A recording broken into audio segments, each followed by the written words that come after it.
महोदय, अब तो हमारा तिरंगा झंडा भी हमसे ये पूछने लगा है कि क्या बात है भारत।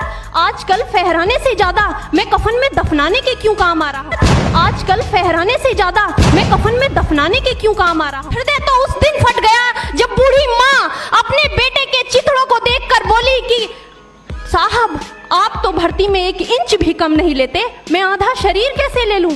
महोदय, आज इन मानवाधिकारों के कारण इन आतंकियों के बंगलों की आकाओं की नाकफनी हंसती है और शहीद हुए हमारे जवानों के आंगन की तुलसी रोती है। जब एक शहीद हुए जवान की विधवा की वेदना चीख चीख कर ये कहती है कि प्यार भी भरपूर गया, मांग का सिंदूर गया, नन्हे नौनिहालों की लंगोटियां चली गई, छोटी छोटी बेटियों की चोटियां चली गई और आपके लिए तो एक आदमी मरा है साहब, मेरे घर की तो रोटियां ही चली गई। अब मेरे घर की तो रोटियां ही चली गई। मेरा जल रहा है, आग लगी है सीने में, हुक्मरां सब व्यस्त हैं खून गरीब का पीने में, तो राम मंदिर या बाबरी का पक्ष नहीं मैं लाई हूं, घायल भारत चीख रहा है, चीख सुनाने आई हूं।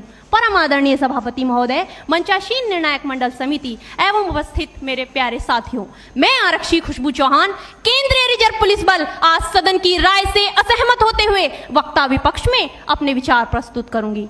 महोदय, दर्द हद से तब गुजरने लगता है जब मेरी आंखों के सामने ताज, पुलवामा, छत्तीसगढ़ में शहीद हुए जवानों के शत विशत अधजले शरीर के टुकड़े, रेत के टीलों से ऊपर जाती लाशों के ढेर और कश्मीर की खून से सनी लाल रंग की सड़कों के दृश्य सामने आते हैं।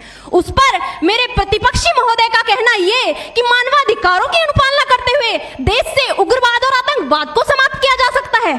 महोदय, अब तो हमारा तिरंगा झंडा भी हमसे ये पूछने लगा है कि क्या बात है भारत।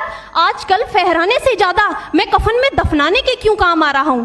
महोदय, हृदय तो उस दिन फट गया जब बूढ़ी माँ अपने बेटे के चिथड़ों को देखकर बोली कि साहब, आप तो भर्ती में 1 इंच भी कम नहीं लेते, मैं आधा शरीर कैसे ले लूं।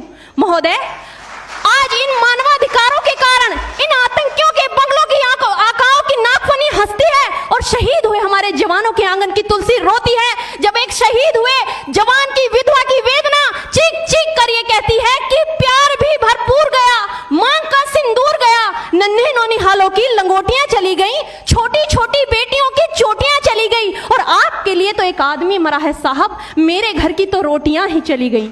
महोदय, किसी भी युद्ध को जीतने के लिए पहल करना सबसे ज्यादा आवश्यक है, क्योंकि इतिहास गवाह है कि पहल करके बड़े बड़े युद्धों के परिणाम बदल दिए गए हैं। परंतु आज मानवाधिकारों के कारण हमारे देश के जवान इस कदर बंधे हुए हैं कि अपनी ड्यूटी पर खड़े होकर भी वो आज पहल करने से डरते हैं, क्योंकि महोदय भविष्य में उन्हें कटघरे में खड़े होने का डर सता रहा होता है।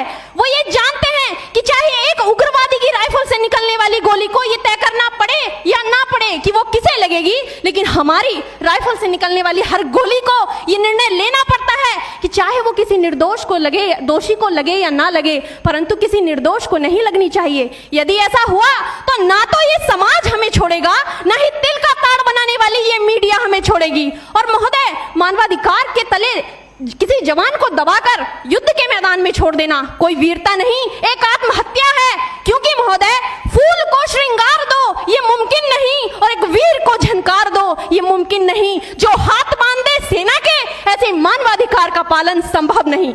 महोदय, आज सत्यनिष्ठा के मार्ग पर चलते हुए भी हमारे देश का जवान इन आतंकवादियों, इन पत्थरबाजों से डरता है, क्योंकि वो जानता है कि उसकी राइफल से निकलने वाली गोली अगर टारगेट को हिट नहीं भी करेगी तो भी 400 मीटर तक जाएगी और यदि इस बीच वो किसी निर्दोष को लग गई तो महोदय हमें अपनी नौकरी से हाथ तक धोना पड़ सकता है।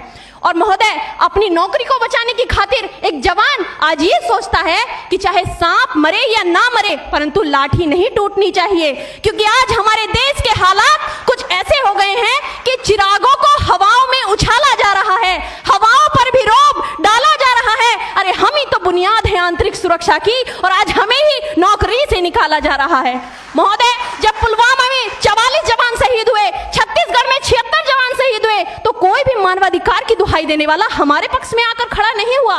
परंतु जब जेएनयू विश्वविद्यालय में एक देशद्रोही के द्वारा भारत तेरे टुकड़े होंगे, अफजल हम शर्मिंदा हैं जैसे देशद्रोही नारे लगते हैं, तो सारे मानवाधिकार के ज्ञाता आकर उसके पक्ष में खड़े हो जाते हैं। तभी तो क्या कहा था उस देशद्रोही ने कि तुम एक अफजल की बेटी अपनी भारतीय सेना की तरफ से आज ये ऐलान करती हूँ कि उस घर में घुसकर मारेंगे जिस घर से अब जल निकलेगा, वो कोख नहीं पलने देंगे जिस कोख से अब जल निकलेगा। उठो देश के वीर जवानों, तुम सिंह बनकर दहाड़ दो। महोदय, अंत में अपनी वाणी को विराम की ओर ले जाते हुए मैं सिर्फ इतना ही कहना चाहूंगी कि मुझे अफसोस है अपने देश की न्यायिक प्रक्रिया पर, जहां आज भी रात के 12 बजे अजमल कसाब जैसे आतंकी के लिए सर्वोच्च न्यायालय के दरवाजे खोल दिए जाते हैं। ऐसे देश से मानवाधिकारों की अनुपालना करते हुए आतंकवाद और उग्रवाद से कभी नहीं निपटा जा सकता। मानवाधिकार के नाम की दुहाइयां देने वालों, सीमा पर लड़ा नहीं जाता चरखों से शोलों के आगे, रामायण पढ़ी नहीं जाती सीमा पर गोलों के आगे। धरती के घोर कुहासे को एक सूरज ही हर सकता है, क्योंकि एटम बम से रक्षा केवल एटम बम ही कर सकता है। जय हिंद, जय भारत।